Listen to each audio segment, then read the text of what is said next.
Hello दोस्तों, आज की इस वीडियो में मैं आप लोगों के लिए एक्सप्लेन करने वाला हूँ सोल लैंड 2 का एपिसोड नंबर 5। अगर अभी तक आप लोगों ने पिछले एपिसोड नहीं देखे तो उसका लिंक नीचे डिस्क्रिप्शन में मैंने दे दिया होगा, जाकर चेकआउट कर लेना। तो जैसा कि पिछले एपिसोड में हमने देखा, यूहाओ की मुलाकात उसके रूममेट वांगडोंग से हो जाती है, जो कि बहुत ही ज्यादा जिद्दी था। यहाँ इन दोनों की पहले दिन ही एक दूसरे से फाइट हो गई थी, जिस पर मिस जाओ इन दोनों को अप्रिशिएट करती है। साथ ही साथ मिस जाओ ने सारे डेसिपल्स को एक असाइनमेंट भी दे दी थी, जहाँ उन्हें 100 राउंड कंप्लीट करने थे, वो भी बहुत ही कम वक्त में। यूहाओ के लिए इस असाइनमेंट को कंप्लीट करना थोड़ा सा मुश्किल हो रहा था, क्योंकि उसकी बॉडी नॉर्मल लोगों से कमजोर है। तभी अचानक हम देखते हैं कि वांगडोंग उसकी मदद करने के लिए अपने बटरफ्लाई विंग्स एक्टिवेट कर लेता है, जो कि दिखने में तो बहुत ही खूबसूरत थे। इसके बाद एपिसोड के लास्ट में हमने देखा जहां पर मिस जाओ यूहाओ से कहती है कि तुम मेरे ऑफिस आकर मुझसे मिलो। ये सुनकर तो यूहाओ थोड़ा सा हैरान हो गया था। अब आगे तो नेक्स्ट एपिसोड की शुरुआत बिल्कुल उसी सीन से शुरू होती है, जहां यूहाओ मिस जाओ से मिलने के लिए पहुंच चुका था। मिस जाओ यूहाओ को देखकर कहती है कि मुझे वैसे तो ये फजूल बातें करने का बिल्कुल शौक नहीं, लेकिन तुम्हें देखने के बाद मैं ये पूछने पर मजबूर हो चुकी हूँ कि तुम्हारी सोल बॉडी और सोल रिंग क्या है, क्योंकि मैं अपनी इतनी एक्सपीरियंस के बावजूद भी पता नहीं लगा पा रही। यह मिस जाओ की ये सवाल सुनने के बाद यूहाओ उन्हें दिखाना शुरू कर देता है, जबकि दूसरी तरफ हम वांगडोंग को देखते हैं, जो कि अपने मन में यही सोच रहा था कि आखिर यूहाओ में ऐसा क्या खास है। मिस जाओ ने आखिर उसे ही अपने ऑफिस क्यों बुलाया। क्लास में भी मैंने नोट किया कि मिस जाओ से बचाने की कोशिश कर रही थी, क्योंकि यूहाओ का पावर लेवल ऑलरेडी कम है। उन्होंने क्लास में कुछ ऐसी बातें कर दी जिसकी वजह से अब बाकी के डेसिपल यूहाओ को परेशान नहीं करेंगे। साथ ही साथ मैं ये बात सोच रही हूँ कि आखिर टांग सेट का यूहाओ से क्या ताल्लुक है। वांगडोंग यहाँ पर खड़ा होकर ये सब सोच रहा था, जबकि दूसरी तरफ हम मिस जाओ को देखते हैं, जिसने यूहाओ की सारी सोल टेक्निक देख ली थी। वो इम्प्रेस होकर कहती है कि अब मैं समझी कि आखिर तुम टांग सेट की इतनी स्पेशल गेस्ट क्यों हो और टांगिया ने क्यों तुम्हारी सिफारिश की। ये सारी बातें कहने के बाद मिस जाओ यूहाओ से कहती है कि चलो मेरे साथ आओ, और वो उसे अपने साथ सोल गाइडेंस डिपार्टमेंट ले आती है, जहाँ की टेक्नोलॉजी तो काफी जरा हाई थी। मिस जाओ अंदर आते साथ ही कहती है कि फेंगयू, मैं तुम्हें किसी से मिलवाना चाहती हूँ। तभी अचानक हम देखते हैं कि वहाँ पर एक आदमी जिसका नाम फेंगयू था वो पहुंच जाता है। फेंगयू अपने सामने अचानक से मिस जाओ और एक बच्चे को देखकर थोड़ा सा हैरान था, जिस पर मिस जाओ कहती है कि ये बच्चा, मैं तुम्हें इससे मिलवाना चाहती हूँ। मुझे लगता है कि ये तुम्हारे सोल गाइडेंस डिपार्टमेंट के लिए काफी जरा काम का रहेगा। फेंगयू ये सुनकर यूहाओ को काफी गौर से देखता है, जहाँ थोड़ी देर देखने के बाद कहता है कि नहीं, इसकी सोल एंड फिजिकल स्ट्रेंथ बहुत ही ज्यादा कम है। ये हमारे custom made soul guidance weapon को उठा तक नहीं पाएगा, इसलिए ये हमारे लिए बिल्कुल भी सूटेबल नहीं। ये कहते हुए फेंगयू वहां से जाने वाला था, लेकिन तभी अचानक मिस जाओ यहाँ यूहाओ से कहती है कि चलो उससे दिखाओ कि तुम क्या कर सकते हो। जो सुनते साथ ही यूहाओ ने अपने soul detection and soul sharing technique को एक्टिवेट कर दिया था, जिसके रेंज में आने की वजह से फेंगयू को अपने आसपास की चीजें काफी ज्यादा स्लो और प्रिसाइसली दिखाई दे रही थी।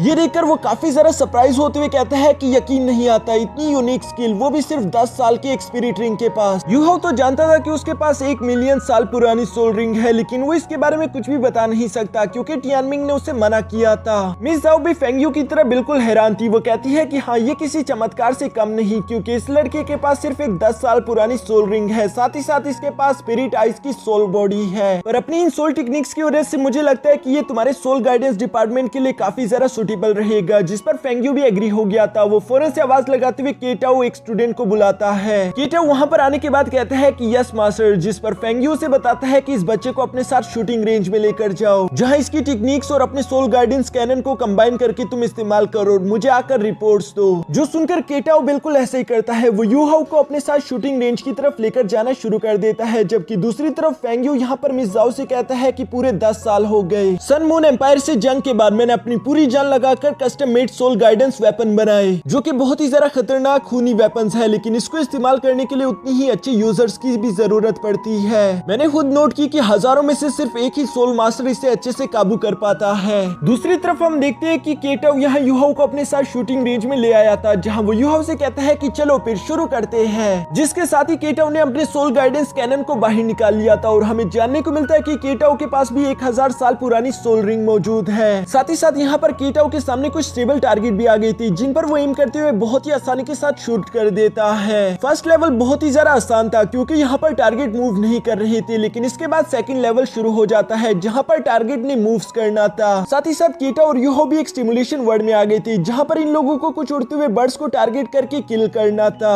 चूंकि वो बर्ड्स लगातार उड़ते हुए मूव करते जा रहे थे, इसलिए केटाओ के लिए निशाना लगाना मुश्किल हो रहा था। ये देखकर यूहाओ अपने soul detection and soul sharing technique को एक्टिवेट कर लेता है, जिसकी वजह से केटाओ बहुत ही ज्यादा प्रिसाइसली जूम और स्लो मोशन में टारगेट को देख पा रहा था। यहाँ पर केटा केटाओ पहले 4 टारगेट्स को तो बहुत ही आसानी के साथ नॉकडाउन कर देता है, जो देखकर केटाओ काफी ज्यादा खुश भी हो गया था। लेकिन जब आखिरी और 5वें टारगेट को वो लोग हिट करने की कोशिश करते हैं तो वो टारगेट इनकी रेंज से काफी ज्यादा दूर निकल जाता है। इसी वजह से यूहो की पावर्स उतनी अच्छे से काम नहीं कर पाती और केटाओ ने वो लास्ट टारगेट मिस कर दिया था, जिसकी वजह से वो बड़ी उल्टा इन लोगों पर हमला कर देता है। यहाँ पर यूहो को डैमेज से बचाने के लिए केटाओ उसके सामने आ गया था। सारी स्टिमुलेशन खत्म होने के बाद केटाओ यूहो से कहता है कि तुम्हारे स्किल्स वाकई में काफी ज्यादा कमाल के हैं, लेकिन अफसोस इनकी डिटेक्शन रेंज काफी ज्यादा कम है, जिसकी वजह से तुम सोल गाइडेंस वेपन को तो इस्तेमाल नहीं कर पाओगे। टीचर फेंग्यू और मिस जाओ भी वहाँ पर आ चुके थे, जहाँ पर फेंग्यू मिस जाओ से कहता है कि हाँ, केटाओ ने बिल्कुल सही कहा, हमारे सोल गाइडेंस डिपार्टमेंट में होने के लिए कम से कम 100 मीटर की रेंज होना जरूरी थी, जबकि यूहो की सोल डिटेक्शन तो सिर्फ 10 मीटर तक ही काम करती है। ये सुनकर यूहो फौरन से यहाँ पर फेंग्यू के पास आकर कहता है कि प्लीज मुझे एक और मौका दीजिए, क्योंकि मेरी ये सोल डिटेक्शन टेक्निक एक म्यूटेटेड टेक्निक है। मैं जैसे जैसे अपने सोल पावर्स को इंप्रूव करता जाऊंगा इसकी रेंज भी बढ़ती जाएगी। मास्टर फेंग्यू को ये सुनकर बिल्कुल भी यकीन नहीं आता, क्योंकि ये पहले तो बिल्कुल इम्पॉसिबल लग रहा था, लेकिन यूहो उन्हें बताता है कि ये बात बिल्कुल सच है। जैसे जैसे मेरी सोल पावर बढ़ती जा रही है, इस सोल डिटेक्शन टेक्निक की रेंज भी 1 मीटर के हिसाब से बढ़ती जा रही है। जो सुनकर टीचर फेंग्यू यहाँ पर यूहो से कहते हैं, ठीक है, जब तुम्हारी सोल डिटेक्शन रेंज पूरे 100 मीटर तक हो जाए तब तुम मुझसे मिलने के लिए जरूर आना। मैं तुम्हें खुद सिखाऊंगा कि कैसे तुम सोल गाइडेंस वेपन को अच्छे से इस्तेमाल कर सकते हो। इसके बाद वो केटाओ से कहते हैं कि चलो यूहो को अपने साथ लेकर जाओ और उसे बताओ कि सोल गाइडेंस वेपन कैसे काम करते हैं। केटाओ भी ये सुनकर यूहो को अपने साथ लेकर जाना शुरू कर देता है, जबकि मास्टर फेंग्यू अपने मन में कह रहे थे कि उम्मीद करता हूँ कि ये लड़का इंप्रूव करे, क्योंकि मुझे इसमें कुछ तो खास लग रहा है। दूसरी तरफ हम देखते हैं जहाँ यूहो केटाओ से कह रहा था कि बिग ब्रदर आपका बहुत बहुत शुक्रिया, आपने मुझे वहाँ पर बचाया, वरना मुझे वहाँ पर चोट लग सकती थी। अब से मैं आपको बड़ा भाई कहकर पुकारूंगा। जिस पर केटाओ अपनी जगह पर ही रुक गया था और वो याद करते हुए कहता है कि कोई था जो पहले भी मुझे बिग ब्रदर के नाम से पुकारता था, लेकिन फिर वो अचानक मुस्कुराकर कहता है कि कोई बात नहीं, तुम मुझे केटाओ कहकर भी पुकार सकते हो, बाकी सब की तरह। जिसके बाद यूहो केटाओ के साथ आगे चलते हुए कहता है कि वैसे केटाओ आपकी ये कैनन्स काफी ज्यादा कमाल के और बहुत ही ज्यादा पावरफुल है। जो सुनकर केटाओ कहता है कि इससे कस्टमाइज सोल गाइडेंस वेपन कहते हैं। साथ ही साथ केटाओ बताता है कि हमारा सोल गाइडेंस डिपार्टमेंट 3 तरह के रिसर्च पर काम कर रहा है, जिनमें से पहला है मेली सोल गाइडेंस, दूसरा है रिमोट सोल गाइडेंस, तीसरा है कस्टमाइज सोल गाइडेंस। यूहो यहाँ पर इन 3 के बारे में सुनकर थोड़ा सा हैरान था, उसे समझ नहीं आ रहा था कि आखिर इनमें डिफरेंस क्या है। जिस पर केटाओ उसे बताना शुरू कर देता है कि सबसे पहले हम मेली सोल गाइडेंस के बारे में बात करते हैं। ये बिल्कुल हमारे आमतौर पर इस्तेमाल करने वाली तलवारों और डैगर्स की तरह है, लेकिन इनकी खासियत यह है कि इनके पास ज्यादा पावर्स होती है। हम इनका इस्तेमाल करके खतरनाक से खतरनाक अटैक कर सकते हैं। साथ ही साथ इनमें एट्रीब्यूशन होती है फायर की, आइस की, इवन थंडर और प्रोटेक्टिव की भी। ये सुनकर तो यूहो कहता है कि वाओ, ये तो बहुत ही ज्यादा कूल है। और रिमोट सोल गाइडेंस क्या काम करता है? जिस पर केटाओ बताता है कि कस्टमाइज सोल गाइडेंस और remote soul guidance almost same है, लेकिन रिमोट सोल गाइडेंस काफी ज्यादा सोल एनर्जी एब्सॉर्ब करते हैं। ज्यादा सारी सोल एनर्जी एब्सॉर्ब करके वो पावरफुल अटैक कर सकते हैं। लेकिन दूसरी तरफ जहां कस्टमाइज सोल गाइडेंस की बात करें तो वो बहुत ही कम सोल एनर्जी पर भी बड़े से बड़ा अटैक कर सकते हैं। साथ ही साथ कस्टमाइज सोल गाइडेंस की वजह से हम लॉन्ग रेंज के अटैक्स कर सकते हैं। ये सुनकर यूहो कहता है फिर तो रिमोट सोल गाइडेंस का कोई भी काम नहीं रहा, क्योंकि कस्टमाइज सोल गाइडेंस तो ज्यादा पावरफुल और ज्यादा काम के है। जिस पर केटाओ कहता है कि हर चीज की एक कीमत होती है। बेशक कस्टमाइज सोल गाइडेंस ने रिमोट सोल गाइडेंस को पीछे छोड़ दिया, क्योंकि इनके अटैक और डिस्टेंस रेंज काफी ज्यादा है, लेकिन यहाँ पर सबसे बड़ा मसला ये है कि कस्टमाइज सोल गाइडेंस का इस्तेमाल करके हम मूविंग टारगेट पर अच्छे से निशाना नहीं लगा सकते। ये सुनकर यूहो समझ गया था कि क्यों मुझे मिस जाओ यहाँ पर लेकर आई। वो जानती थी कि मेरी सोल डिटेक्शन टेक्निक का इस्तेमाल करके मैं ये काम आसानी से कर सकता हूँ। दूसरी तरफ केटाओ भी यहाँ पर यूहो से कहता है कि हाँ, तुमने बिल्कुल सही कहा, लेकिन उसके लिए तुम्हें ज्यादा से ज्यादा मेहनत करनी होगी। और वैसे भी ऐसा कहा जाता है कि इन सोल गाइडेंस का इस्तेमाल करके किसी भी सोल मास्टर की ताकत 10 गुना बढ़ाई जा सकती है। जो सुनकर तो यूहो हैरान होते हुए कहता है, क्या कहा 10 गुना? जिस पर केटाओ छोटे बच्चे की तरह यूहो को एक कैंडी पकड़ाते हुए कहता है कि हाँ, तुमने बिल्कुल सही कहा। इसके बाद नेक्स्ट सीन में हम देखते हैं जहाँ पर ये दोनों अभी भी इसी तरह की बातें कर रहे थे। तभी वहाँ पर मिस जाओ यूहो को लेने के लिए आ जाती है, जहाँ यूहो केटाओ से कहता है कि तुम बिल्कुल फिक्र मत करो, मैं अपनी पूरी जी जान लगाकर अपनी रेंज को बढ़ाऊंगा ताकि मैं यहाँ पर दोबारा आ सकूं। केटाओ भी उसे बेस्ट ऑफ लक कह देता है। जिसके बाद हम देखते हैं कि मिस जाओ के साथ यूहो वहाँ से निकलकर बाहर आ गया था। रास्ते में चलते हुए मिस जाओ यूहो को बताती है कि फेंग्यू सोल गाइडेंस का एक बेहतरीन टीचर है, अगर तुम्हें उसके डेसिबल बन जाओ तो ये तुम्हारे फ्यूचर के लिए काफी बेहतर रहेगा।